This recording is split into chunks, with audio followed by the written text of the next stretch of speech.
Just one last point, but it goes right back to the beginning. And you talked about Abraham and going down to Bathsheba. Then he goes all the way up to Dan. And you talked about he defined the territory that God had promised him in a covenant. It was amazing with me. I had always seen from Dan to Beersheba, that phrase biblically.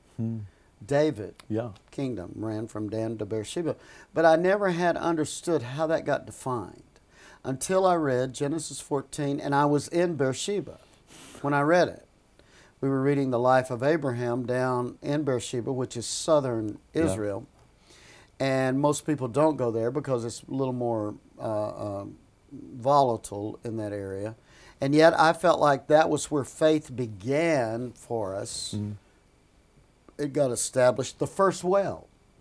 Okay. Let's go back to reopening these wells. That's the first well that we find biblically. It's where Hagar was found by the angel of God. It's where Elijah ran to from Jezebel. In the midst of this, you found something. Lot has been taken. Sodom and Gomorrah is over to another portion of Israel, fairly close to that. And here's these 5 kings warring. They take Lot all the way up to take him, and the people come to Abraham down in Beersheba and say, Lot's been taken. Well, Lot is Abraham's adopted brother. Yes. His dad has adopted him because his uncle died. When you're adopted, this shows your question earlier. When you're adopted, you have full right to the inheritance. Now, you have to remember that out there. That is the power of our adoption. So you have full right to the inheritance, and you can't be discredited in it. Yeah.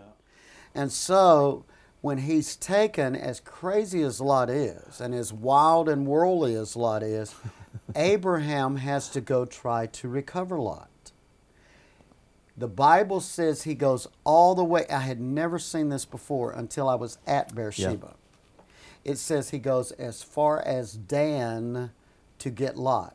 In other words, he warred all the way to Dan to regain what had been taken from him.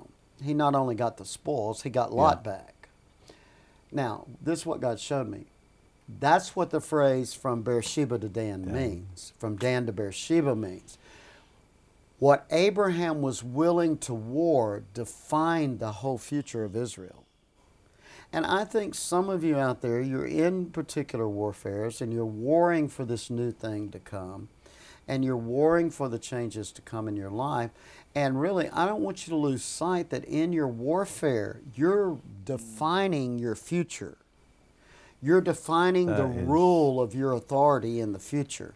So keep warring. Yeah. Because eventually you war yourself into rest.